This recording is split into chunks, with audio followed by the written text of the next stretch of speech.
Good morning, Leader. Right, good morning, ladies and gentlemen. Welcome to March's meeting of the Lincolnshire County Council Executive. So we'll first of all start straight away with apologies for absence, please. Thank you. We have apologies from Councillor Corey. We also have apologies from Councillor Mrs Bradwell and Councillor Mrs Woolley, who will be joining the meeting a little bit later. We also have apologies from Glenn Garrett, Executive Director, Adult Care and Community Wellbeing. Thank you. Are there any further apologies, please? Nope. Move on then to, are there any declarations of interest which councillors wish to make? Not seeing anything, so I'll move on. Are there any announcements by any of my colleagues, please? Not seeing anything. Thank you. So then we move on to item 4, which is the minutes of the meeting of this executive held on the 7th of February. Is it your wish I sign these as a true and accurate record? Is that agreed? Thank you. Okay then, so we move on to item 5 then, which is the first of the key decisions, which is community supported living, residential care and residential with nursing care usual costs. So, Councillor Burkett, thank you. Thank you very much. Well, we're bringing obviously this paper today. It is the community supported living, residential care and nursing care, as you've said. It's to agree the fare rates for the next few years to the 31st of March 25. It's been worked on for quite a few years now, and we've had market assessments. So without any ado, I will be passing over to Pam and Alina. Morning, everybody. Thank you, Councillor. So just a few key points to pick up on the paper. The residential rates continue to be based on the market assessment that we completed in 2021 and we brought to the Council this time last year when the framework agreement was commencing. All rates include the £10.42 national living wage that comes into effect from the 1st of April. We have removed the 1.25 national insurance that we did increase and then reverse out into the rate. And we've included an average of 8.3% inflation, which was the forecast for the financial year 2023-24. The older people's rate we have increased slightly further, which you can see in the other element on the rates table, and that is to help our providers in the older buildings with their support for maintenance costs, and that brings them into alignment with our adult specialties rate. We are proposing within the paper a second rate for our community supported living service. Historically, they've only had one. We are beginning to see significant difficulties within these services managing on the one rate. Very similar to the home care, it does not account for the travel time and the fuel costs for the floating service, where our service users are living on their independently or with their families. So that is a proposal within the document. There are 3 main risks identified through this piece of work. The first is the misinterpretation of the national work we did for the fair cost of care. You can see on Appendix B, it is quite a key part of the provider consultation responses that closed on the 27th of February. The other 2, one is longer term, which is the market shift we are seeing in the 65 plus residential providers. We're seeing a shift away from the smaller providers towards the larger group homes. That will impact the ability for providers probably over the next 18 months to 2 years to live within our lower rate. The more immediate need is to support our adult specialties residential rates. We're seeing that in a quite challenged market already. There are 2 avenues which we are proposing in the paper to further support our market. Unfortunately, we've only got the principles within the paper because the conditions for those grants still have not yet been published. So the Market Sustainability and Improvement Fund is the new grant announced for adult social care. We know it's going to be roughly in the region of 7.9 million.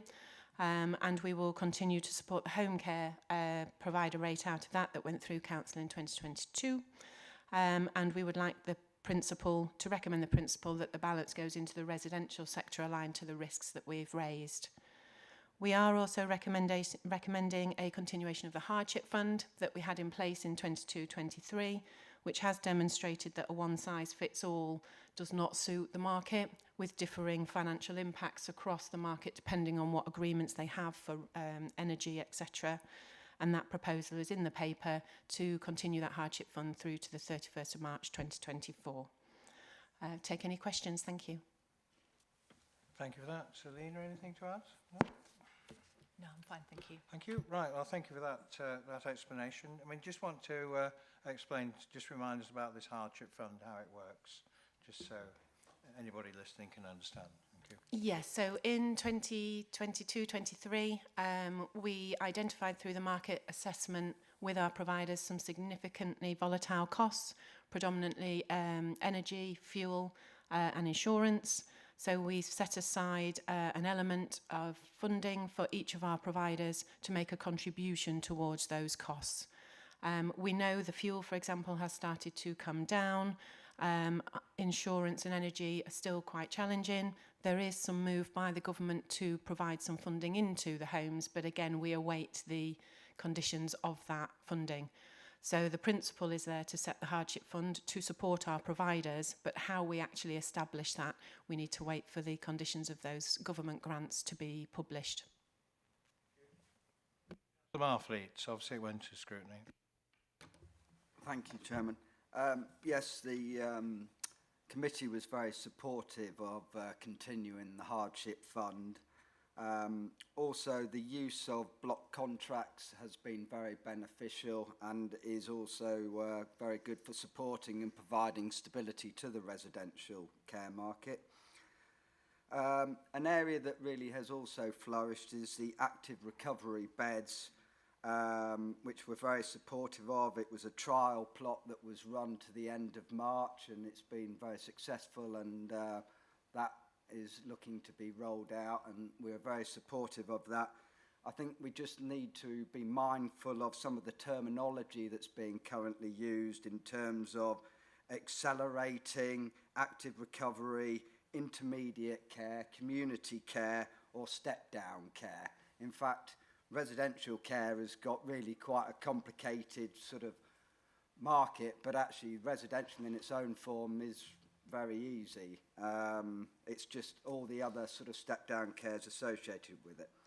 But overall, the consultation with the market has been very in-depth. Some are very pleased with the level of funding that we're proposing to award. Some have some concerns. Some of the larger market providers or the national market providers are the ones that are sharing a bit of concerns, where more your local, smaller providers are actually very pleased with it. All in all, we're talking about an increase of over 10%. It's between 10 to sort of 12%, which is really in line with inflation.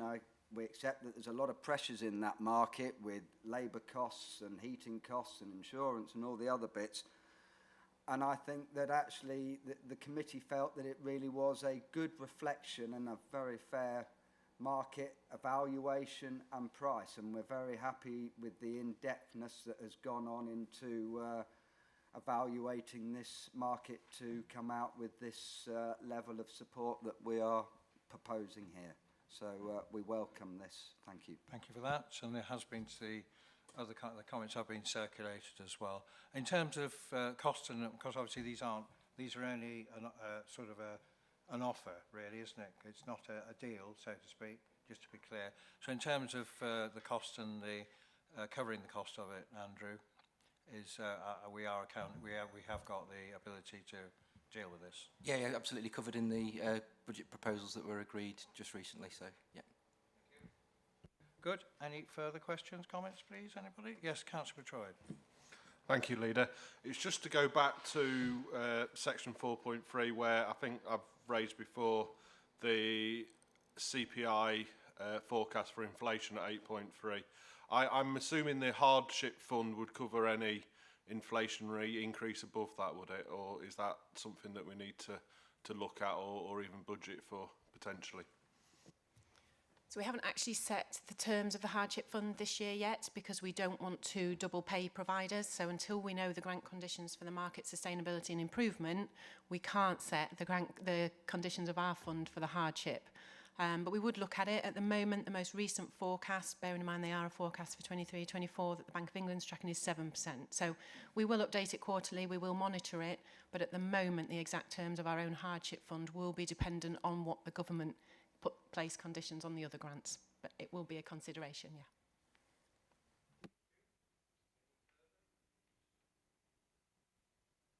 In the absence of Glenn, obviously Debbie, there's a balance here between making sure that we get best value for the taxpayer, but also making sure that the market, or we have sufficient capacity out there to make sure that providers are, as best as they can be, are actually viable and can continue to provide. So there is a bit of a balancing act here, isn't there?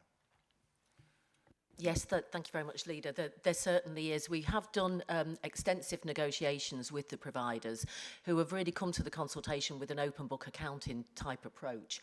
And so we've been able to look at what their real costs are, engage in a fairly sophisticated and complex conversation about really trying to understand their pressures, recognising that they need to, they need to be able to pay their staff the appropriate wage. We need to look at how we can support them where appropriate to achieve a profit. And so we think that because of the open book accounting and the extensive work that we've done in terms of the consultation, we've got a really robust understanding of what the actual costs are, and therefore feel that we're able to give the recommendation today around the balance between those two competing priorities. Thank you. Okay, in the absence of any further contributions, recommendations are there on page 12, and there are 8 of them. The first 5 are about approving the rates for negotiation, and then the hardship fund, which Pam has just mentioned, but then delegates the details to the director in consultation with the executive councillor, Councillor Burkett. So all those in favour, please show. Thank you. That is carried, unanimous. Thank you. Okay then, we move on to item 6 then, which is substance misuse grant monies. Councillor Burkett. Thank you. Well, we're bringing this report today. It's for additional funding that national government has allocated to Lincolnshire to support the delivery of the 2021 National Drug Strategy, and obviously seeks authorisation for an exception to the Council's contract regulations to enable delivery of initiatives for the grant money. So if I pass over to Derek and Carl and Lucy, they are going to take you through the paper. Thank you, Councillor Burkett. As Councillor Burkett said, this is to seek exception to the normal contract regulations. The reason to bring it here is that nationally we've got very tight deadlines for meeting the grant funding requirements, and they're imposed on the council and other councils through the Office for Health Improvement and Disparities and the Department for Levelling Up Housing and Communities. The additional funding that we can bring into the county amounts to 2.64 million based on agreement to the exception. This is all within, an executive will probably remember the conversation that we had on this last year. It's all within the national approach to tackling drugs strategy, and the 2.6 million covers 4 different grants. One is supplementary substance misuse and treatment grants, so that's additional treatment for people who have substance misuse challenges. The second is around housing support. The third is around rough sleepers, and the fourth is a grant around probation. When you add those up, that comes to the 2.64 million. Last year it was 1.4 million. And just given the nature of the expectations from national government, we need the exception in order to enhance the service that we currently commission from our existing provider. In section 1.5, you'll see the national expectation of what government wants to achieve with that additional funding, and you'll see in the document as well what the local increase in terms of the interventions under table 1 would be via this additional funding. I think the only other salient point really to pull out for executive here is under 2.4. There are national expectations around what we will deliver locally, and we need to maintain our existing public health grant funded spend in terms of substance misuse. So this is additional funding coming into the county rather than using any additional money that comes in via the public health grant. Overall, the current incumbent provider is doing a really good job, and the exception is to expand their service provision. I'll pass over to Carl and Lucy if they want to pick any other specific points up there. But overall, that's the general approach. We're under tight timescales from central government to meet central government policy. We've got a good provider, and we want to make sure that we bring the money into Lincolnshire to provide additional services around substance misuse and alcohol. Thank you. Did Carl want to come in, or do you want to, how do you want to deal with this? If I could just come in briefly, Councillor Hill. So I just wanted to add that there are some specific challenges that we've identified in Lincolnshire that this funding is helping us to address, including very high caseloads for our drug and alcohol workers, some challenges around what we would call assertive outreach, where we go out into communities to work with people who would benefit from drug and alcohol treatment. So, for example, rough sleeping populations, and also increasing the numbers of, we've got increasing numbers of people locally who are drinking alcohol at high levels, which we've seen rise since the pandemic. So just some of the specific challenges that we've identified locally that we're using this funding to address. Thanks. Thank you. Anything to add, Carl? You're on. Yes. Thank you. Only really to say that beyond this year, any additional substance misuse grant funding will be managed through the recommissioned service, which is due to happen with new contracts to commence from April 2024. So we won't need to be seeking a further corporate exception decision in relation to this substance misuse grant funding beyond 2023-24. Councillor Marfleet, scrutiny comments. Thank you, Chairman. Yes, as it's been said, that this is the government's 10-year drug plan, which is referred to from harm to hope, to cut crime and save lives. It did come to the committee. We struggled a bit to start with, because actually it refers to the middle part of the strategy of delivering a world-class treatment and recovery system, and actually breaking the drug supply, which is part one, and achieving a generational shift is part 3 of the strategy, which we're not involved with here. The committee, we went in quite detail about this. The main bits that came out, apart from what was in there, is really this a priority needs to be given here as well, with a risk-based approach. Certainly, Class A drugs is a huge menace in society and causes damage to not only families but communities, and we feel that that should be a priority. And often with the likes of Class A, it is a much harder issue to address than some of the easier addiction problems, and sometimes we do need to address the more harder focus. The other area that we asked about was good benchmarking to ensure that there is successful outcomes for this. But all in all, really, the risk here is future funding from government, and we need to be aware that we, and actually they've gone into great detail, because next review is for the 2024-25, so we have a chance to come back and review everything. But at the same time, we will also know then whether there is future funding. And so currently, every contract is on 1 year potential to make sure that we aren't putting this council at risk from the government by offering something that it might not then actually wish to pursue in the future.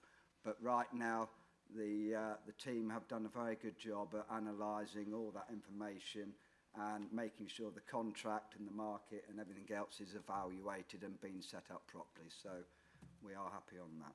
Thank you. Thank you for that. Just on that then, obviously the point about benchmarking, I think the point was reasonably made that this is a substantial amount of extra money. How are we, as I suppose, the people who are overseeing it, or accountable body, how are we going to be making sure that stuff happens which should happen? Yeah, Thank you. We've got quite a robust set of measures that we will be tracking that relate to both specific treatment outcomes, but also the wider impact of the service on, for example, people's kind of housing arrangements and longer term recovery. So thinking about the number of people who are supported into employment, for example, through our recovery service. That range of metrics that we measure is guided quite strictly by OHID and by DLUC. But we also obviously monitor the contract closely within our own commercial arrangements, and so it's really an amalgamation of what national government are asking us to measure on top of what we already track locally to make sure that we're building up a good picture and understanding really what this money is delivering locally. So after a year, there'll be a report saying this is the difference. I mean, obviously prevention is difficult because obviously how do you measure somebody stopping getting into difficulties? You can measure somebody getting out of trouble, but not prevention. So yes, absolutely. So we'll be building a dashboard that we can track as close to real time as possible, because for some of these measures we do get quite frequent updates in terms of outcomes. So we'll make sure that is there and captures, as I say, the range of outcomes that we would be interested in for local people. Okay. In terms of the second point there about sustainability and confidence of continuation of funding, so just to be clear, we put a bid in, but these will not be employees that we are on our books. They will be on the books of the various 24 of them. But there is an issue. I know we're confident, shall we say, that the funding will continue. But if it doesn't continue, what will happen then? So we do have, we've got reasonable confidence around the funding for 24-25. We were given an indication of what the funding would be for the first 3 years, and for the first and the second year that has held true. And we are then managing, on an ongoing basis, it will be managed as part of the broader substance misuse treatment and recovery service contract. And as part of the pre-procurement work we've been doing for that, we've been having conversations with various providers around how we might manage this in the future. And I suppose the other thing is that these are conversations that are happening across the country. Every single local authority is having similar conversations, and the providers are indicating that flexibility is something that they will implement kind of as they need to in different areas over time. Any further comments, questions? Councillor Davies. Thank you. I'd kind of make 3 points, really. I have no doubt the objectives are sincere and important. My concern is that we aren't procuring, or certainly not envisaging to spend against output. We're procuring against input, and that worries me, because in essence what we're doing is we're employing people with no clear metric or performance matrix in place to understand what are we getting in return. I see there are some national figures in there which are laudable. It would have been nice to see, well, what's at this stage, you must know what the outcome for Lincolnshire is likely to be or could be. I think that's really important. I do share concerns about the kind of the procurement of jobs all the time. I think that there's a nervousness around there about the future. And my final point would be is the badging of this. This is a really important service, and it's one of those services I'd envisage that unless you were close to it, you would never know it existed. But the impact is terrible for those people involved. It's a really key service, and I'd be keen for it to be badged in a way that people understand it is the county council delivering it. Very often these arm's length organisations are very good at badging themselves, but the reality is people are saying to me all the time, you put expletive council tax up, where is it going? This is a really good example of one of those services that you don't know is there, you don't know it's happening, but you would notice its absence, particularly if you're close to it as a family member or something. And I think we should really make a concerted effort to push this as an LCC provided service, not a third party provided services. They're just supplying the workforce. If we're managing the money, people really need to understand that, is my view. Yeah, I think that's I'll take the last point first, if I may. A really good point, and what we've now established is something called the Combating Drugs Partnership, and that's at a Lincolnshire level. I'm the senior responsible officer for that, but it is a multi-agency group, but it is led through LCC, and I think that point about making it more explicit and clear about what the county council does in this space is a really strong one, and we'll make sure we pick up on that. And it actually covers Councillor Marfleet's point about the other parts of the national drug strategy as well. It's not just about treatment, it's about obviously the criminality side of it, and it's about primary prevention, and the Combating Drugs Partnership is about all three, led by the county council. So really good point, we'll make sure that we do that. In terms of the metrics, we are sort of following the national route with the metrics and what we can measure. But there are some key metrics. So there is some stuff about it's hard to demonstrate prevention, but there is also some quantitative numbers about how many more people we are getting into and through treatment services, how many people we're picking up through probation services who wouldn't have had a service had we not put this in place. So there are some specific numbers. Very happy to make sure that we are pulling those together in the dashboard. Happy to bring those back through to executive and make sure you cited on those numbers as well as the wider impact going forwards. It's more of a general point, but thank you, that would be really useful. I think with these kind of reports, it'd be really useful, because you could read it, dare I say, cynically, and saying all we're doing is employing people, whereas actually clearly what you're doing, you've got an ambition for how many more referrals, how many more engagements, how many more contacts. It would be really nice to see that along with the FTE figures to say this is going to get us this much more contact time, or we'll be able to treat this many more people. I think that makes it more rounded and more generally for this style of report. Yeah, again, really good point. I think it's one of those areas where the general public and actually a lot of people won't realise that the county council is in effect commissioning more health type services. We have substance misuse here, we have sexual health services, and we are a key commissioner. And so the people who are delivering them are often, you know, trained healthcare workers, and that complexity of the health and care system is not understood. So it comes back to the same point, and we'll make sure that we do try and pull that out and demonstrate the role of the county council in this space.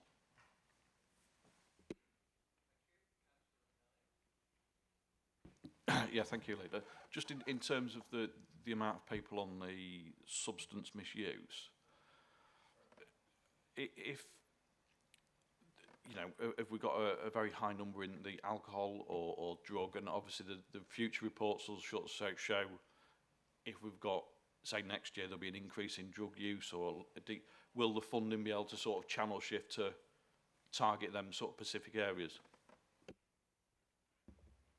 Yeah, so we do have we have good estimates of the number of people in Lincolnshire who are affected because of different substances, so for example opioids or alcohol, and many others at different ages as well.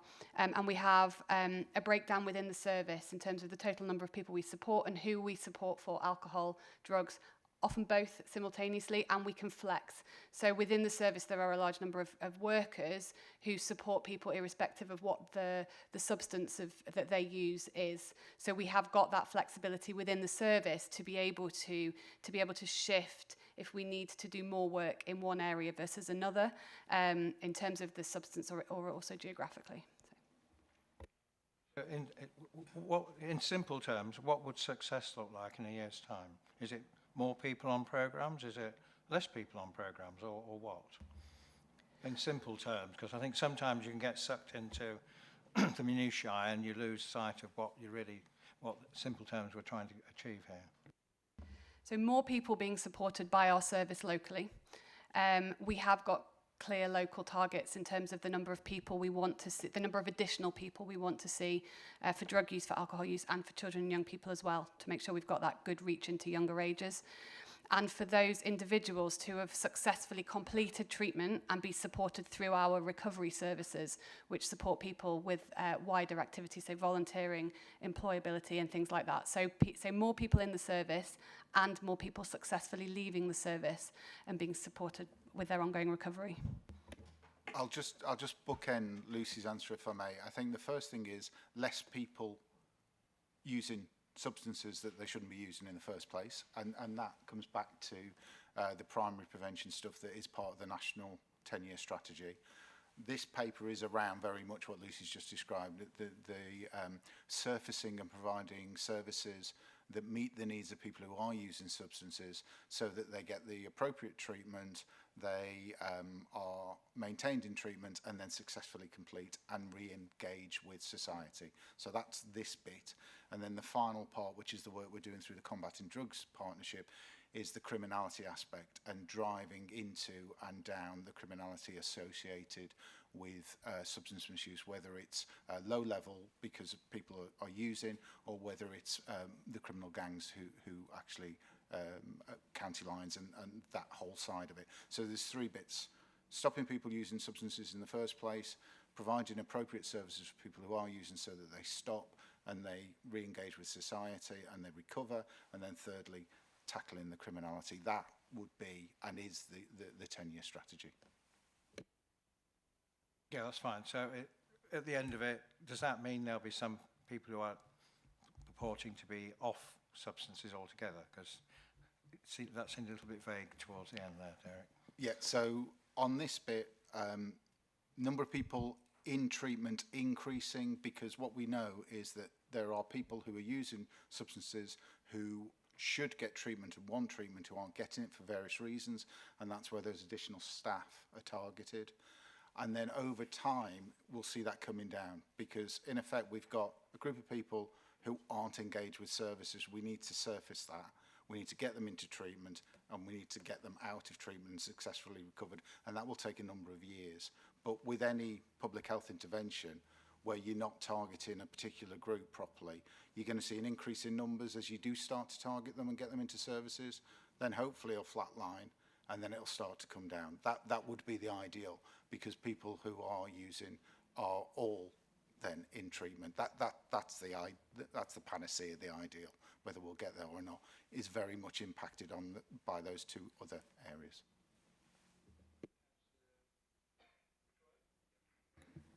Thank you, Leader. A few of the things have sort of been touched on already, but we've got funding for this year and potentially next over the 3 years, and we're looking at a higher level of staffing. You just alluded to this being a long-term, obviously a 10-year plan, but even with new people, could be two to 3 years before you get out. So when we do the re-procurement, are we looking at the higher levels of staffing? Is that something we'd look to, or are we looking to reduce down to what our current sort of budget is? And I just wondered, on the second point, what's the waiting time for these people to come into these different services? Thank you. So in relation to the first point, the funding, as we move into the new services starting in 2024, will, assuming that the application for grant funding in that year is successful, include it and staffing accordingly. The specification will be tailored to enable the service funding and levels of support to flex up and down. And we are in discussions with the market about the most effective way to manage that without significantly impacting the overall outcomes and performance of the service. What we don't want to happen is to find out at some point during the course of the next contract that the funding level is going to drop, and for that to render the wider service unviable.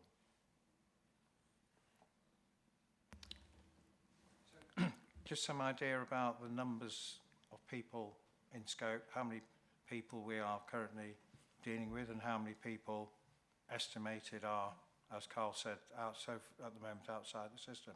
Have you got ballpark figures for us, just so I understand just how many people we are? There's national figures in there, but there are no Lincolnshire. So the best estimates we've got in terms of alcohol dependence, and they are estimates, is 7,000 people in Lincolnshire. And we've got around about 1,000 in the service at the moment. It's much more difficult for illicit drug use because measuring the prevalence is harder, but we do have estimates. They're a few years old, and we'd be in around about the region of 4,000 people when we're speaking specifically about opioids and or crack cocaine use. That's not necessarily dependent, but that's use full stop. many of those people will be dependent. For things like cocaine and other substances, it's very, very difficult to know. Paul, an estimate. It's just interesting to know just how many individuals we're talking about. Well, obviously, just to explain, I think you have about the fair slice of the money will go on criminal justice workers who will be working for the police, will they? So what will their role be? Is it chasing gangs, or how's that? Just to explain what they'll be doing, which currently isn't being done. So we will have a much bigger number of people who work proactively out in different parts of the criminal justice system. So right from in police stations, perhaps at the point where someone's arrested, to get in there early. So we have kind of what we call liaison and diversion programs. They also work with the courts for some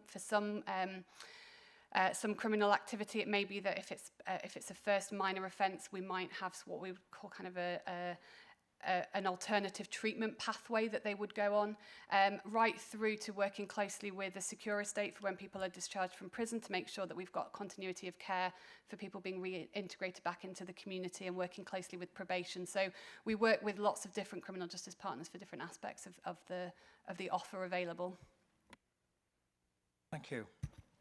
Okay, well, very important, because as has been referred to, it's not just about drug use. There's a massive impact on policing, the NHS and ourselves, in terms of people requiring support and not being able to doing things which they shouldn't be doing because they are desperate.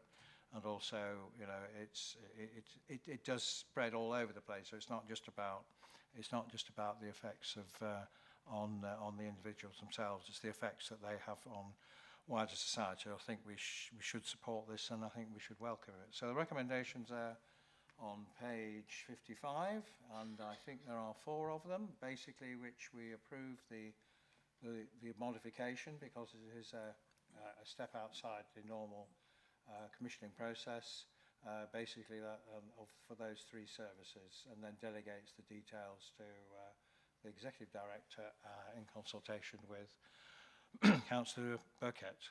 All those in favour?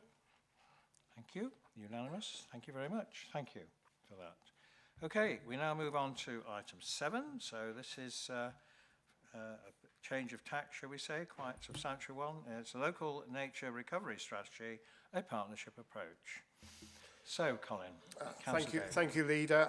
The Executive will recall that the 2021 Environment Act places new responsibilities on local authorities, and this paper deals with one of those. The Act provides for the production of a local nature recovery strategy to guide the appropriate and effective way of achieving biodiversity net gain. So we've determined that this is really a holding position, but we've determined that Lincolnshire, through the Secretary of State, will be appointed as the accountable body for this, and it will be across a greater Lincolnshire strategy area. Obviously, there are challenges, as the scrutiny comments pick up, in relation of use of land for biodiversity net gain, and I'm sure members of the Executive would be concerned about high quality land being taken out of food production for biodiversity net gain. I'm going to hand over to Chris Miller and Kate Percival to take us through the points of the paper. However, you know, this is a partnership approach that we've determined should be the way forward, and there'll be more on the way on the journey in relation to the Environment Act. Over to you, Chris. Thank you, Councillor Davey, and you've actually covered quite a lot of the report in there, so thank you for doing that, and forgive me if I cover over parts of it again. So as Councillor Davey said, you recall we brought the Environment Act paper at the back end of last year regarding a wider overview of the requirements of that Act, and the provision of local nature recovery strategies is just one part of that, reflecting on the government's ambitions towards the natural environment. The strategies are designed to agree priorities for nature's recovery in the area, map the most valuable existing areas for nature, map the specific proposals for creating or improving habitats, and as part of that, those elements will help focus the delivery of the oncoming legal requirements for establishing the 10% biodiversity net gain within the planning system. There will be 48 strategy areas covering England, And for this area, that's going to be based on the Greater Lincolnshire model of the 3 Tier 1 authorities, with the County Council being proposed by the Secretary of State to be what is known as the responsible authority. We do continue to await the final guidance and regulations from the government. They're expected hopefully in April, but we have been given a clear steer by DEFRA and Netra England on how they expect strategies to be formulated and developed and delivered. For Greater Lincolnshire, it's expected that the 3 Tier 1 authorities will formally constitute a partnership, which will also cover the 49 organisations covered by the Greater Lincolnshire Nature Partnership, which will be an integral part of how we proceed with this. And that will include all the local authorities and statutory bodies and other non-governmental organisations. And obviously we believe there's a very clear benefit to working collaboratively with the existing Greater Lincolnshire Nature Partnership in the delivery of the strategy. To aid in the establishment and the delivery, the government has already allocated nearly £49,000, with a further £120,000 expected in the new financial year to cover the resourcing and the delivery. And as the Executive will see from paragraph 4 on page 72 of the agenda pack, work is already progressing in readiness for the publishing of the final guidance and regulations. And as part of that work, this paper is seeking the endorsement of the proposed government structure as outlined in Appendix A, and for further details as to the formation of the wider partnership and arrangements for the delivery of the strategy to be delegated to the Executive Councillor for Economic Development, Environment and Planning, and to the Executive Director for Place. Thank you. Thank you for that. Hopefully Councillor Cartwright is on the screen, because he'll just summarise the scrutiny comments, please. Welcome in. Good morning. Councillor Cartwright, yes, a famous figure from our past and from mine as well, but it's Councillor Carrington. But good morning, Leader. Apologies for being remote, but as you can probably hear, I'm struggling slightly with the lurgy at the moment. Yes, Chairman, the committee was particularly supportive of this. A couple of key issues that I think are worth highlighting. Firstly was the committee spent some time getting their heads around the agreed standards and metrics by which this system would work. And I think we're reassured that there are agreed standards and metrics. As the report says, there are a couple of questions, particularly the 10%, which is the central government imposed figure on biodiversity net gain. Question marks over its feasibility. And as Councillor Davey has alluded to, we need to be very careful going forward that if this involves off-site provision, that we are not taking the best and most valuable agricultural land. There's also interest as to how this will work with the planning system going forward. Clearly, this, as it says on the tin, is a strategy and it's a strategic framework. The planning system will deliver most of the gain here through BNG, which will come in at the end of this year, we believe. But that's obviously going to be delivered on a case-by-case basis, delivery being essentially what developers come forward with. So it'll be interesting to see how those two work together. It may well be, the committee felt, that it will take some time to bed down, but the committee was very strongly supportive of the cooperative stance, considering it vital that we all work together to deliver these environmental and ecological benefits for all. And the committee was pleased to see the leadership role which LCC was taking. I think there will be opportunities for scrutiny to continue to watch this as it develops. As we've heard from officers, we have yet to see the full details of how this thing will work in terms of the statutory instruments, which are due later this spring. It's one we'll keep an eye on, but the committee was strongly supportive of where we are at the moment. Thank you, Chairman. Thank you. Apologies for giving you a new name, Ian. There was It's an not Ian the first Cartwright. time. There was an Ian Cartwright here, and actually I went past his old house the other day, so I've said Freudian slip. So apologies for that, and thank you for the very succinct summary of what was said.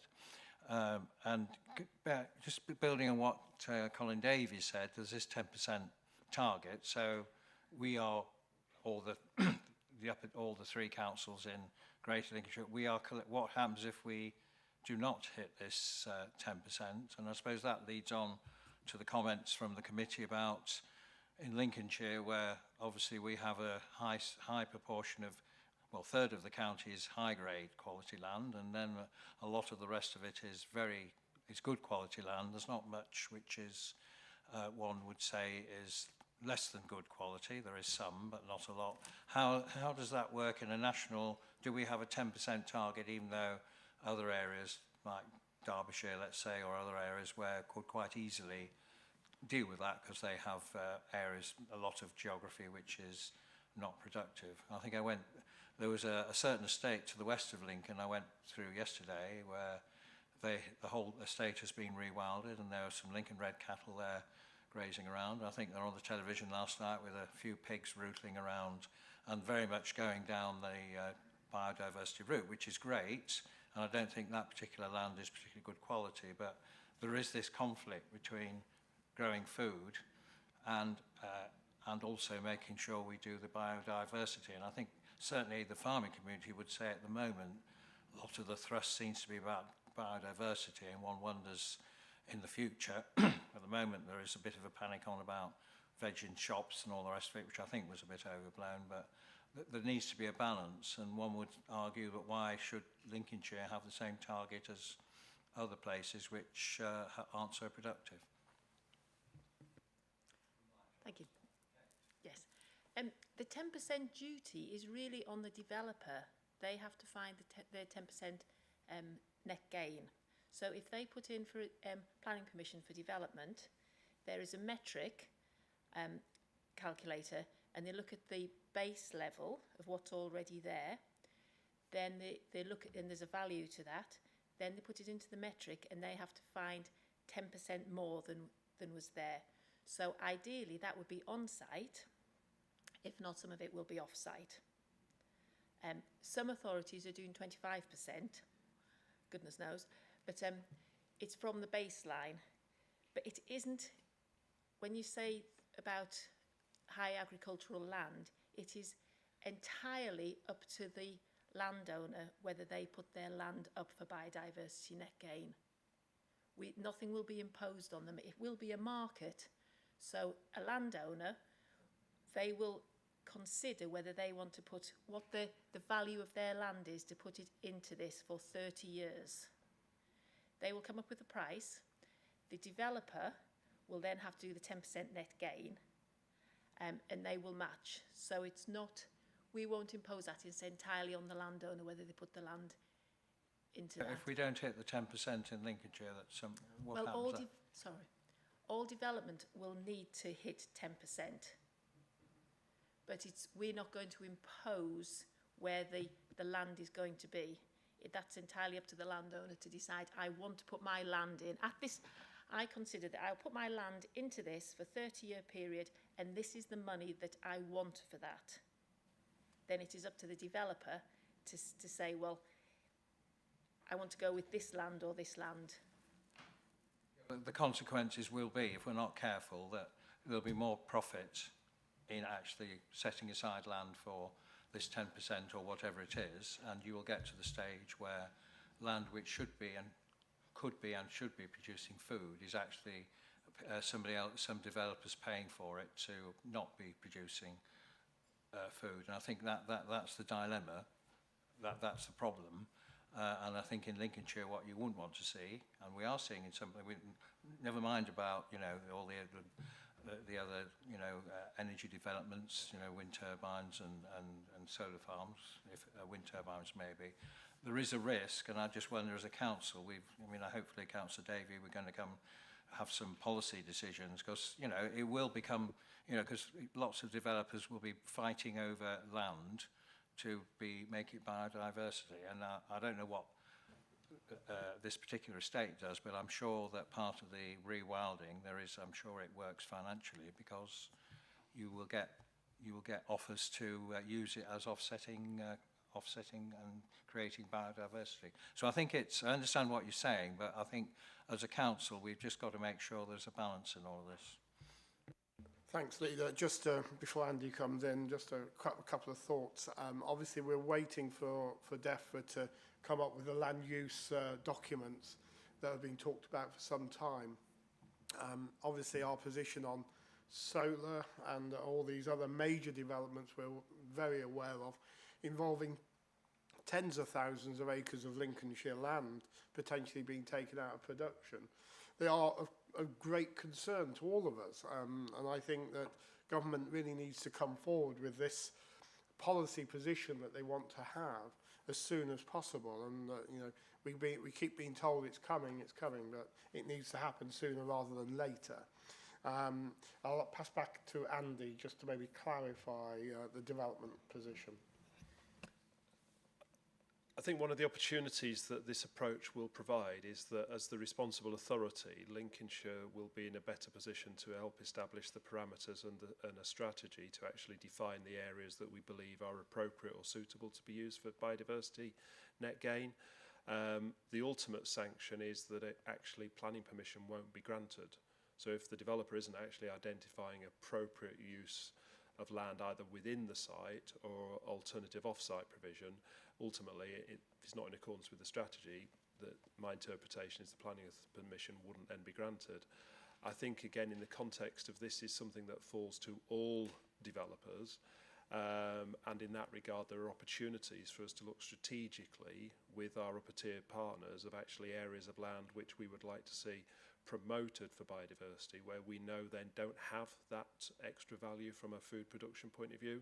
There are areas of land in the ownership either of the three authorities or some of the partner organisations which would benefit from being identified from a biodiversity point of view, and therefore we could actually create good and beneficial habitats around the county that then bring those economic benefits, the environmental benefits and the social benefits in the context of creating, in an ideal world, visitor attraction places where people would actually come, visit, and they'd be part and parcel of the attraction to the county, as you perhaps indicated, Councillor Hill, in places like Derbyshire where they already have much more sort of attractive environments from a visitor economy perspective.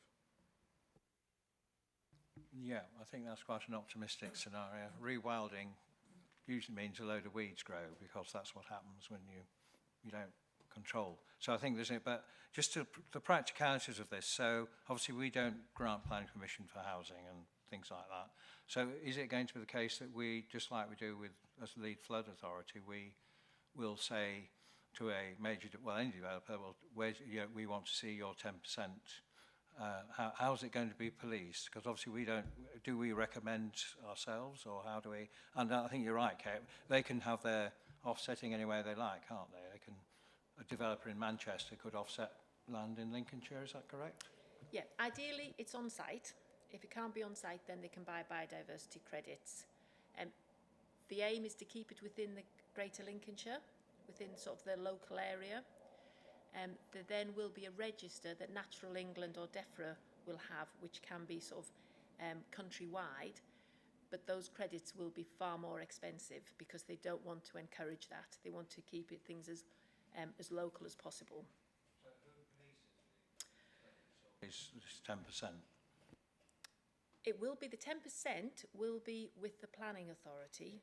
We are looking at the moment of how it works, because there'll need to be, out of the money from the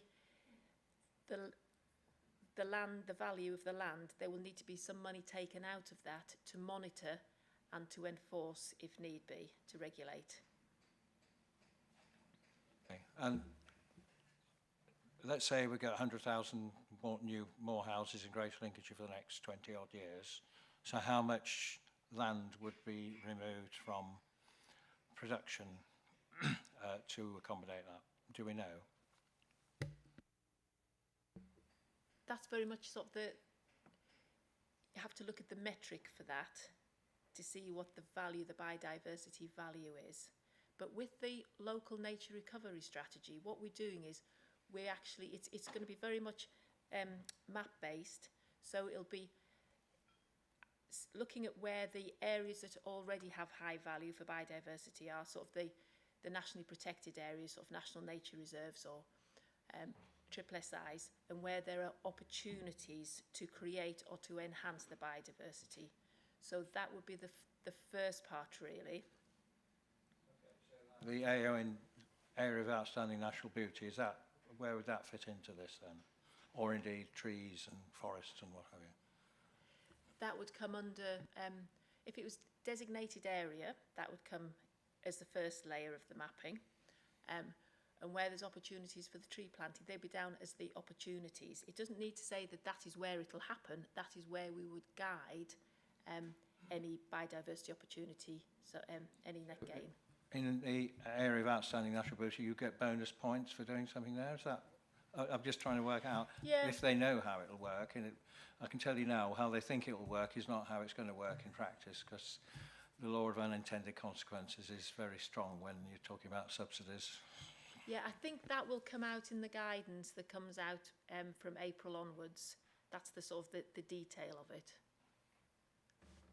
I mean, I know you're struggling a bit because obviously you don't know the full picture yet. It would be really helpful, wouldn't it? But I think I think for me there is an issue about having a position, and as Andy said, you know, sort of saying, well, this is how we think it could work effectively for all of us. I think we all want to see more.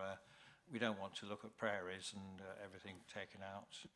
Even the fens, we probably would, you know, I know some people in the fens get very offended when they say even a tree or a hedge, but I think we all agree that we could do a lot, but it's just the balance to make it sure it works for the country in all sorts of ways. Any further questions? Yes, Councillor Davis. Thank you. I think it would be useful if we could have a follow-up report to this. I share a lot of your cynicism on it, Martin. Sorry, Leader. Particularly when you look at the people who are driving and funding this rewilding. You know, you've got hedge fund managers coming in from London. Let's not pretend they are terribly excited or interested in the biodiversity in places either in the south of the county or the west of here, without being too specific. What they're doing is seeing a huge financial return. And I think this is an opportunity, though, for us to guide it. But I'll be keen, once the detail is there, for us to revisit it, to see that we can stop some of the... Because elsewhere in the country, and I think in Scotland in particular, there have been some appalling misuses of the offset scheme and the credit scheme, and we just need to try and avoid that here. I agree, because if all you're doing is growing a load of weeds, I'm not sure really that's the best way forward. If it was managed, that's different. Right. Thank you, Leader. I think we touched on a couple of bits, but I was just...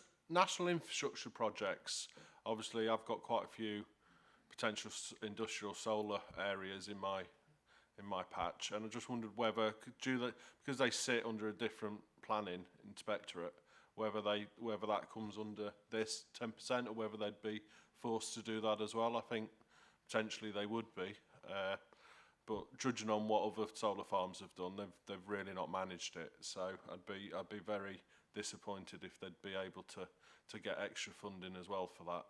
And I think we've answered the Lincolnshire offsetting. So it sounds like anyone in the country could buy land in Lincolnshire and offset, even if it does cost them a bit more.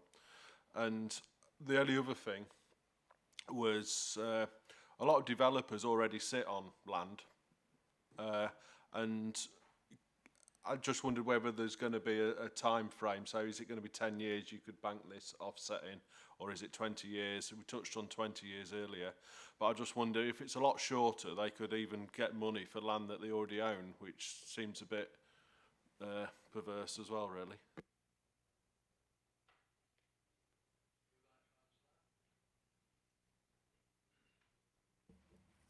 I do wish we had the guidance. It would make it so much easier. But yes, developers will have land that they could use. I mean, it is 30-year period they're looking for the biodiversity net gain. But I think there are opportunities. If we want to bring development into the county, we could actually look at pieces of land that we own, and we could look at registering those and doing some biodiversity work on them, so we know where we want them to be, and then we could offer those to developers when they're coming in to make it easier, so they could buy our credits. So I think we have to look at it as an opportunity as well, if we're quite sort of canny about it.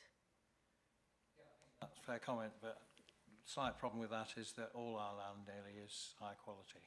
So it's quite a complicated situation, isn't it? So I mean, I think yeah, this is quite interesting. I don't think solar farms are much in the way of diversity, are they? Because nothing else grows there. So I think they'd argue differently at the moment. Sorry? But I think they'd argue very differently at the moment. Who would? The solar developers. Well, that would be nonsense, because nothing grows under a solar panel, and just sticking the old sheep on a promotion material is not biodiversity, but that's we digress. Deep breath. Yes. Anybody else? Did you want to come in, Dan, or was that? No. Okay, Councillor Davey, thank you. Yeah, I do take Councillor Davis' point seriously. I think we should have a paper that comes back once we've had the formal guidance published, just to make sure the executive is content on the direction of travel. So I think that's absolutely right. And I think that ultimately this is about setting up the partnership approach, and I think that's the right way of doing it, and making sure that Greater Lincolnshire drives a way forward. I think it may be useful also for Councillor Bootroyd and the team to talk about our own holdings in terms of what could potentially be utilised for the benefit of the county and of Lincolnshire. Because I think there are some potential opportunities around this. We need to be smart and perhaps investigate and develop those opportunities in a way that can deal with some of the negatives that have been mentioned today. So thank you, Leader. In partnership, obviously, with the planning authorities, how's that? We obviously work with them, Andy, already, but presumably that obviously they've got to be a key part of this conversation as to how they will manage the expectations on them to when they grant permissions. Yes, so the Appendix A tries to set out a framework for a governance arrangement, identifying the links between the different parties and the different bodies. That's again produced on the basis with the absence of the regulations and the guidance in terms of what we believe are the opportunities. And as Chris indicated, lean heavily on the well-established Lincolnshire Nature Partnership, which obviously already includes the district authorities and all of the other statutory bodies. So we're building on from a position of strength rather than starting totally from scratch. Okay, thank you. Any further questions, comments? Councillor Marfleet, sorry, yes? Thank you for allowing me to speak on this. I haven't fully read every document because I'm not technically on the executive, but what I do know is, having been a farmer involved in agriculture, cover a large rural area, when we talk about developers, in effect 10%, that should remain within the development location. There is no reason why 10% they can't put to the benefit of the community. We build and build and build, and then they wonder why there's nowhere to go and walk anymore, because we build on every ounce. And it's not down to the farming community to pick up a developer's 10%. That should actually remain within the area for walks, access, public open space.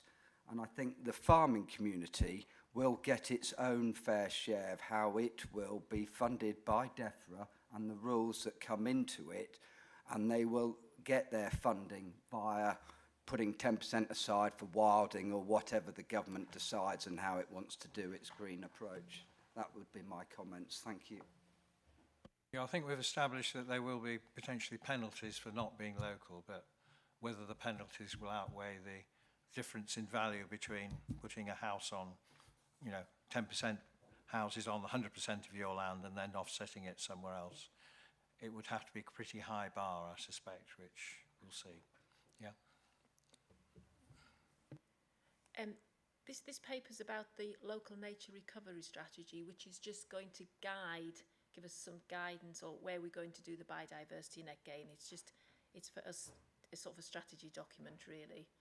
And it's very collaborative, so it's not just working with developers. This is working with sort of all the planning authorities, local communities, and it's saying it'll point out where local communities get some benefit for it as well. So that's all. I mean, obviously, yeah, we accept that it's a strategy document when we, and obviously there's more details to emerge, but I think in planning terms there is we do need, I think as Councillor Davies said, put some position statements, because guidance is all very well, but, guidance, we need to try and shape it, don't we, as best we can, which won't be easy because we won't have all the levers in our grasp. Is that fair, Andy? Yeah, and I think in the context of the working in partnership and collaborating across the county, there might be an opportunity, dare I say, for dialogue and discussion through the the wider leaders group of the county to actually establish some of those principles once we've got some greater clarity of the regulations and guidance. I was on a regional call on Friday with DEFRA, and they will be even less precise than Kate's been today about when the guidance might actually come out. So I'm not holding my breath of how quickly we'll actually see the detail of it, I'm afraid. No, I think that's fair comment. And DEFRA, which of course F doesn't stand for farming, unfortunately. Okay, right. So so I think we're on that. The recommendations are there on page 69. So we note the identification of the National Local Nature Recovery Strategy, which will be Greater Lincolnshire, and therefore our role in it. And then we wait for the guidance, and then delegate to the Executive Director in consultation with Councillor Davey. But I think we're also saying that when the details emerge, you obviously have to re-go through the scrutiny process, and then there'll be a discussion about how we formally have a position on this. So those in favour of the recommendations, please show. Thank you. Unanimous. Thank you very much. Thank you. Thank you for your attendance.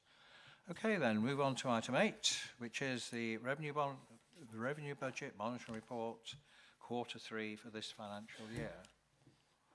Andy or Michelle, thank you. Yeah, I'll open up, Leader, thank you. So Michelle will run through the highlights of the report briefly in a second. I just thought there's three financial matters just worthy of mention to the executive related to our overall budget setting. So the first one was that you might have seen yesterday that the Fire Brigades Union had agreed to accept the pay offer that was under discussion. So that was a 7% backdated to July 2022 for this period, and then a 5% pay award from July. Clearly that'll have an impact on the report that Michelle refers to, so we'll be picking up the implications of that in the outturn report which you receive later on in the summer. For general pay award, clearly we've made assumptions for the 2023-24 budget.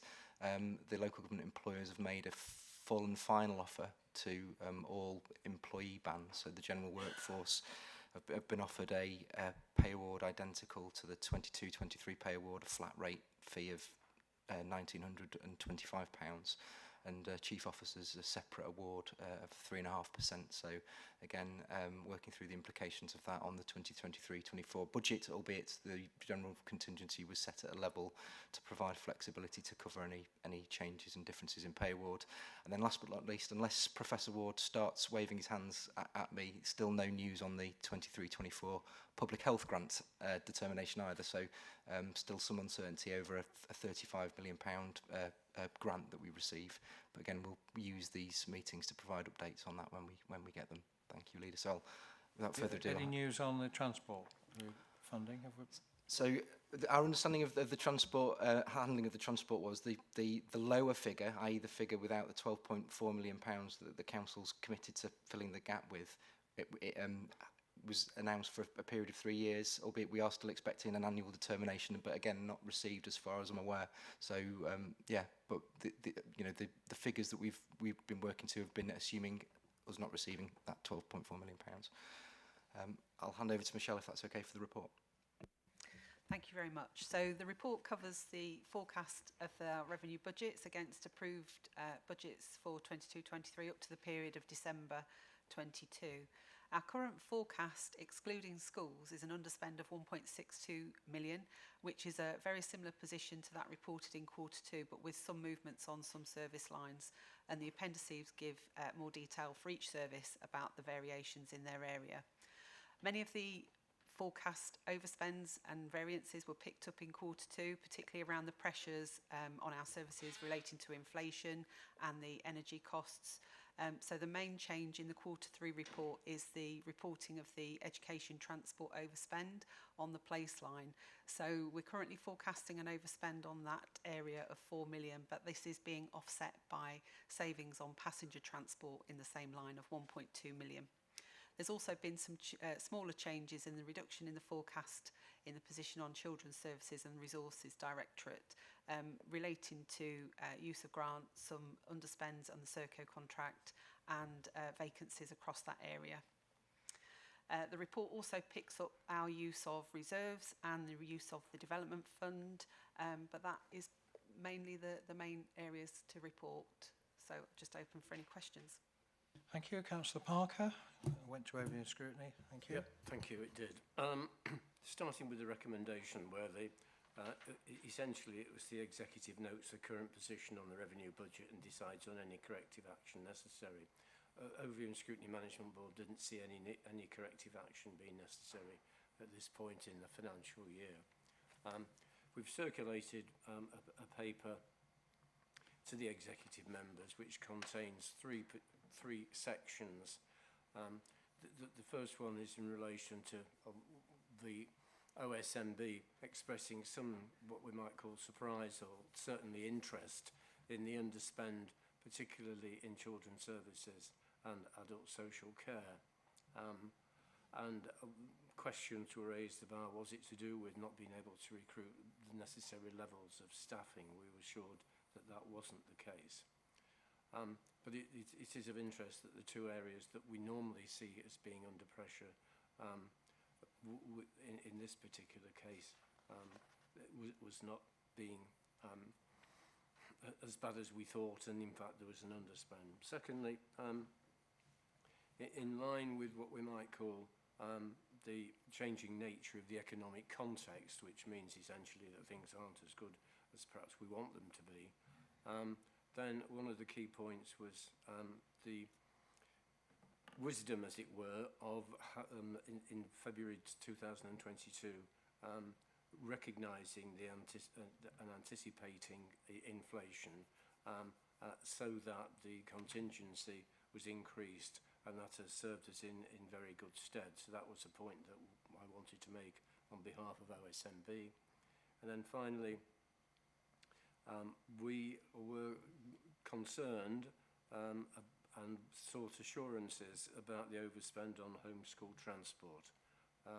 In particular, it seems as though there are cost pressures reflected currently, and we were asking for some sort of response as to what was going to be the outturn and whether or not this is going to roll forward into next year. Thank you. Thank you, Councillor Parker. Okay, probably just get those 3 points answered. I think the middle one about the about contingency, I think you've already covered that. You're confident that, as you can be, that assuming pay deals come in as predicted and inflation drops as predicted, that you're confident we've got enough in contingency. Well, children's services, then, there's obviously some issues raised there about the underspend and what's happening. So, Heather. Thank you. And yes, it isn't the position we expected to find ourselves in. We've had some in-year funding allocated from the government, and without that funding, we wouldn't be in that underspend position. So we've used that additional funding. We've still got some planned use of reserves included in there. And then we've got some smaller groupings of underspend that have added to that. But predominantly, this is about funding we did not know that we were going to have available to us being utilised to support the services. Health visitors, but that's not in your budget, is it? In the scrutiny comments, I meant. Yeah. Oh, well, sorry, I thought you were talking to Councillor. That is in Derek's, but obviously there was an issue. I think there was reading that I can't remember because I was there, but I think there were comments about health. You can't recruit visitors. Was that because of the underspend? But I think that's in Derek's budget, is it not? Sorry, no, that is in mine. Sorry, so that is in yeah, yours. I apologise. That question asked, so I just want to sorry, understand. yeah, thank you. So yes, we have had some challenges nationally. There's a lot of challenges around the recruitment of health visitors. But what we're doing is we're looking at the skill mix to ensure that we can meet the needs of all of our communities. That has led to a small part of the underspend, but that forecasted going forward will not be a continued position for us. Thank you. And then the other one was the homeschool transports. Again, some comments there, so I don't know whether you want to respond, Andy. Yeah, so unfortunately the pressures that have been identified this year that are impacting on our overspend are predicted to have an impact onto next year's management of the budget. They have been carefully assessed. We've gone through a rigorous process between ourselves, Children's Services and Finance to actually be confident about the level of potential impact on the service. Some of those matters are outside of our control in the context of the volatility of the marketplace. As you'll be aware, the transformation programme that we've already got in place has already over-delivered on the projected spendings in this year, and we're confident that those continued approaches will deliver benefits in terms of how the savings can be achieved. We will add into the transformation programme more detailed financial monitoring, so we can actually monitor that on a month-to-month basis rather than necessarily just in the quarterly returns. But there is provision being made within the budget that's been set to enable a sort of a contingency to be in place for us to actually manage that over the next 12 months. Yeah, I mean, Andrew, in the budget, there are those two areas are they're not in the base budget, but they are. We have got funding set aside, depending on what mitigation can be done. But it's clear that you found more savings, and that's gone very well finding the savings. But that's been more than swallowed up by the inflation effects, which all councils are struggling with. Okay, any further questions, anybody? Recommendations then, they are on page 79. Well, basically, we're noting the projected underspend at the moment, and also the reserves will remain within target range. So all agreed? All in favour, please show. Thank you. Move on to item 9 then, which is again finance, the capital monitoring report for the current financial year. Thank you, Michelle. So I'll pick this up. So the current forecast position that we have, same basis, this is the reporting forecast up to December 22, is an underspend of 11.5 million against our capital programme. The majority of this variance is around the capital contingency that we hold, and the level of that's been amended through the budget setting process, and we'll look at that at the outturn as well.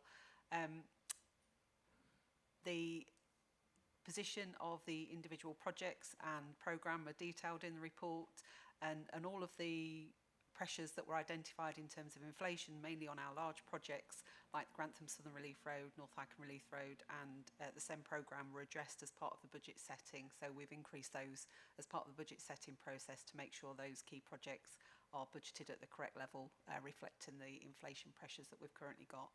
So nothing else to add from me. Thank you. Thank you. Councillor Parker.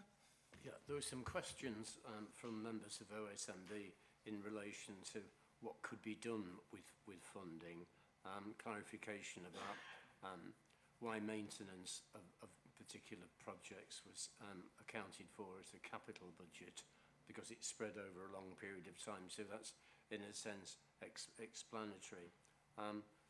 Members did acknowledge that the report was permeated, on the one hand, by a degree of confidence in relation to risk, but also, on the other hand, inflation and cost pressures for the coming year may well be greater.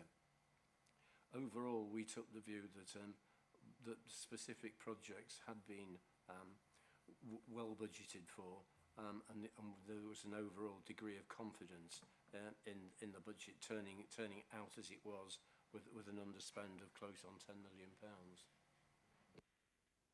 Thank you for that. Thank you. So, any comments on those? Do you want to just respond to those scrutiny issues, please? Yeah, I think the question was, there was an understanding that the term maintenance was normally a revenue cost, and we obviously refer to highway maintenance. I think its official term is highway asset protection, isn't it, as opposed to asset maintenance. So it was just clarifying that because we're improving the asset and it has a longer life, that we're allowed to capitalise those costs. It was mainly just a question on terminology. But again, pretty straightforward. Any questions, comments? Okay, recommendations are on page 117, which is basically noting the projected underspend and various other routine issues. All those in favour of those recommendations, note the report.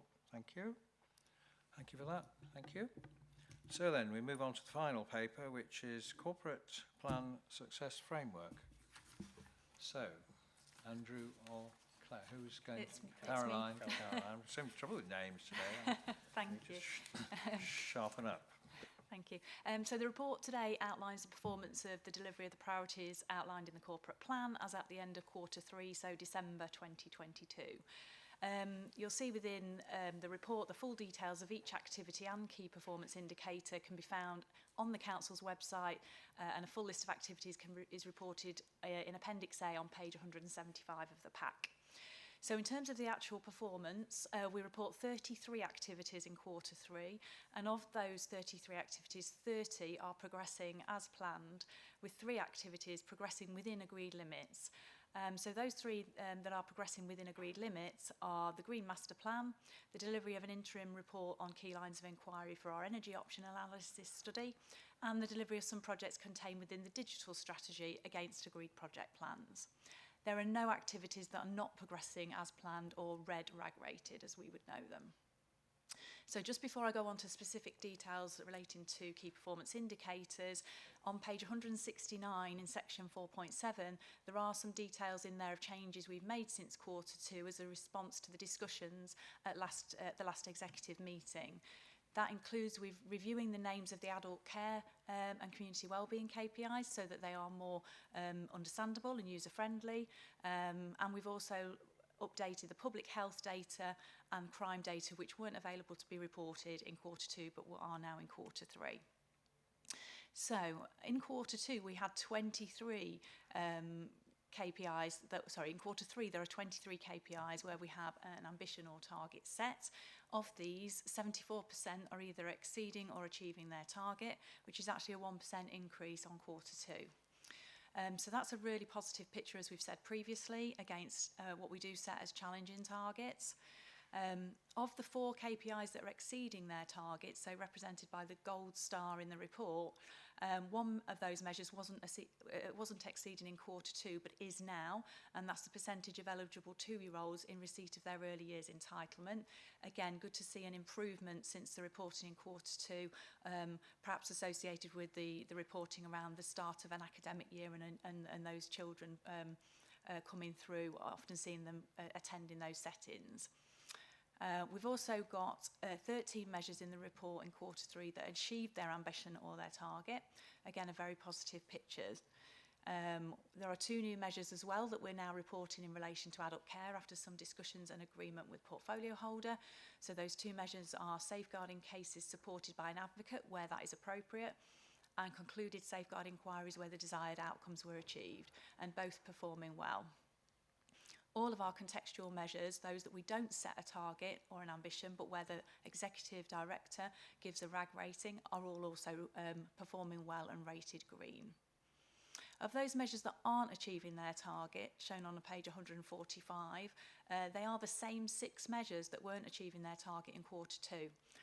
So that's following on exactly the same measures. So these, in terms of the measures relating to the Ofsted inspection outcomes in schools, we've detailed on page 157 the support that we provide to schools, and this has been updated to group leaders and district councils around the role of the local authority within the school system. We've also included a wider explanation around waste on page 159, so really putting that message across around the waste hierarchy and how that supports the measures that we are reporting within the report. I'll now hand over. Thank you for that. Councillor Parker. Thank you. Yeah. Okay, so the first one I'd like to talk about is waste and recycling. We did discuss at some length the presentation from the head of waste in relation to the reasons for the key performance indicators for recycling rates not being achieved. One of the issues, of course, is that the County Council has no control over what is presented to it, so that in a sense that the target, which we're not achieving, is outside of the local authority's control. It's also fair to point out that the recycling rates didn't necessarily demonstrate good or bad performance in terms of higher recycling being better than lower recycling, because at the end, ultimately, that we want as little as possible to be recycled because it should be reused or disposed of in alternative forms. A further point that is relevant, I suppose, is the imminent change that's going through the Lincolnshire Waste Partnership. And I think that perhaps the challenge was how to enable the Lincolnshire, Waste Recycling Partnership to be able to galvanise activities across the whole of the county. There are other points about sickness and school performance which I'll come to later, but maybe we want to pause there. Thank you for that. Yes, there was a long debate about waste. It got the committee very engaged. So anyone who answer some of those issues, and there was the discussion about the, as Councillor Parker said, the appropriateness of the target we currently set ourselves, which I think is not. I think the view was that it's probably not appropriate in the light of things moving on, in the light of whether you regard the energy from waste plant as recycling or not. And I think there's some dichotomy between government targets and probably targets we want to set ourselves. So, Councillor McNally, there was quite a bit in there for you. I did my best on your behalf, but I'm sure you're doing much better. I was there, Leader. Yeah. So in terms of the like Councillor Parker just said, really, ultimately you can't control what people present at the curbside or present at the household waste recycling centre. But in terms of when people concentrate on these recycling target figures, we've got a paper that's gone to the LWP this week, and last year we was 8,000 tonnes down on garden waste. Now that works out at 1% of the target, and if we'd have been presented with 8,000 tonnes, we'd have been over the recycling rate from last year. So, do you really want to increase your recycling rate? And if you did, you would have a truck driving around all of Lincolnshire collecting 8,000 tonnes of rubbish, basically, then composting it, then doing this and doing that. So sometimes I think we look too much at the target or the figure when actually the reduction is more important. I think that's probably... Was a discussion, where is the 8,000 tonnes? Is it hopefully being composted in people's gardens? But I think that it was asked whether, is there an increase in the general waste? I mean, is it gone into the general waste? But I don't think that was, no, the figures don't support that, do they? Yeah, I mean, there was 8,000 tonnes less because of the dry weather. So again, it was another thing that's totally out of the control of absolutely everyone. And there's just not a lot, I mean, in terms of the recycling that we do get, the contamination as an average is 31% throughout the county. It's gone down to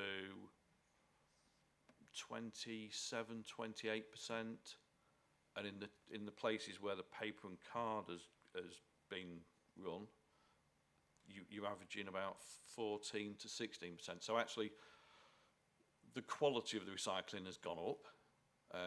The waste has come down,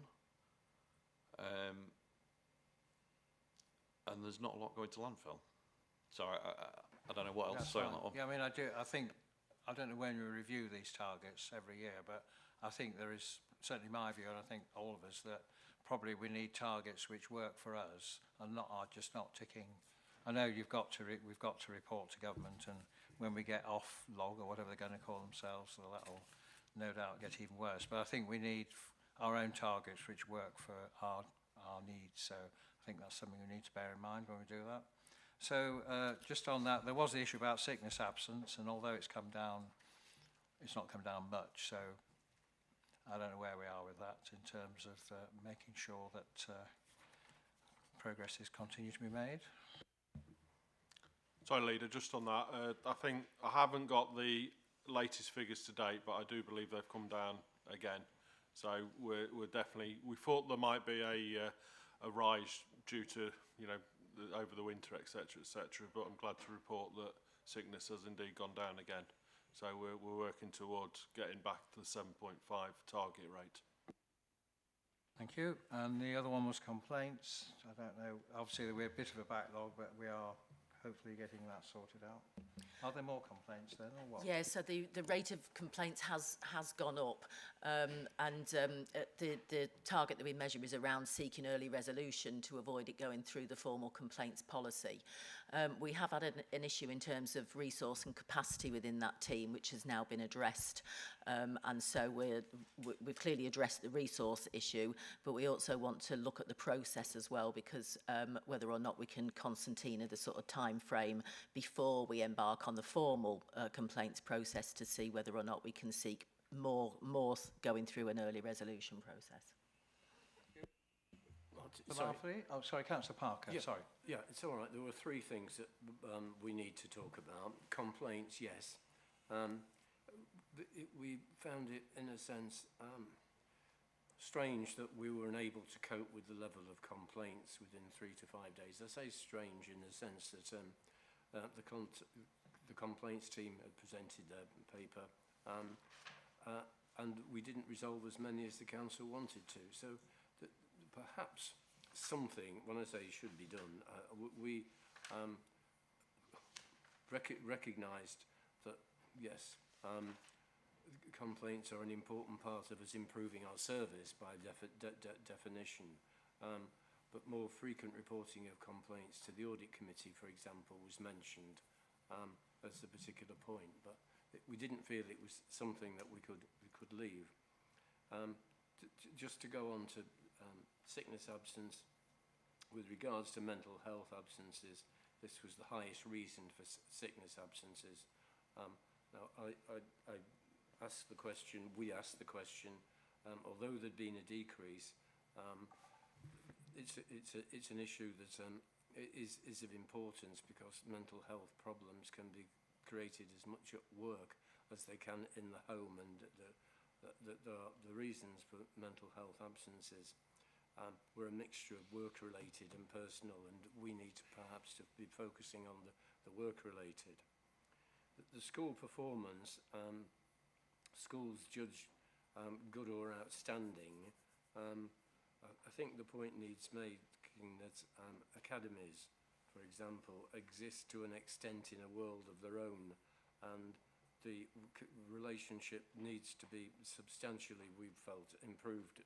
And we've mentioned this before in relation to the Regional Schools Commissioner, to look at how the Council or the Commissioner could work with academies to improve standards, because it's people see schools still typically as part of a local authority when they're not, and we perhaps may want to do something from an executive point of view. And then finally, no, that's it. Sorry. Yeah, dealt with complaints. Thank you for that. Thanks, Rob. Thank you. Did you want to cover some of those then, please, Debbie? Yeah, thank you very much. So, absolutely, it was confirmed that the complaints report does go to audit committee, but it goes on as an annual report. And so, one of the things that we took away from OSMB was to actually provide more frequent reporting, probably quarterly to the audit committee. So that's something that we're taking forward. With regard to mental health, Councillor Parker's absolutely right. The significant sort of ratio of people who are off with mental health related complaints, be it work related or be it home related, clearly is a matter of concern. We have got a fairly comprehensive wellbeing offer for our staff, which is very widely used. Clearly we're doing more work in terms of looking at how we make sure that it is accessible to all of our staff, and we continue to engage with our staff to see how we can refine that offer further. So it's not a static offer, it is something that we continually get feedback from the staff and progress that. And we've just started some work actually across the whole of Greater Lincolnshire to look at how we can learn from the districts and our colleagues in North and North East Lincolnshire about what they do in terms of how we can strengthen our offer, and vice versa, working across all of the 10 councils. And the school issue I'll hand over to Heather for. Thank you. So, I mean, we discussed the school issue at length at the last meeting. I would agree with Councillor Parker. We're continuing to work with the regional director. So the regional schools commissioners have since become the regional directors for the Department for Education. We've also done some work as requested at Exec to work with members and with district councils to clarify some of our roles and responsibilities in this area, and where the roles and responsibilities lie in different areas as well. And we've outlined in the paper what we've been doing since the last time we came to executive. What I would say with this target is it's not a quick one to move. Schools are inspected every 3 years. So, well, 3 to 5 years. So actually seeing movement in this target won't happen quarter on quarter, unfortunately. Thank you. Councillor Marfleet, did you want to say something? Yes, it was just really going back to the comments on the recycling, and we look at benchmarking and everything else. How grass swings a benchmark and sort of trips our figures up is sort of one of those things. But reality is what we really know is that certain recycled products make us quite a bit of money and generates cash for the council. And in some sense, we should look at, perhaps in this case, benchmarking figures that are more aligned to cash generators than in effect actually whether we've recycled enough grass. I.e., when we all put everything into the plastic, everything goes in. And half the plastic might be recyclable, but we haven't got a waste stream for it. So it contaminates the good plastic that we can get more money for. And actually, in some sense, that's where the focus needs to be, is how we generate more cash from better recycling. Might be an option, but it's like you said earlier, Councillor Hill, it is actually sometimes making sure it is right and it's the most appropriate sort of figures, and it actually impacts what we want to do locally, not a national strategy. Okay, thank you. Are we all finished? Thank you. So recommendations there on page 139. So we consider, and there are some actions which we've just described and noted the report. So all agreed? Everybody in favour? Again, unanimous. Thank you very much. And with that concludes the meeting. Thank you very much for your attendance.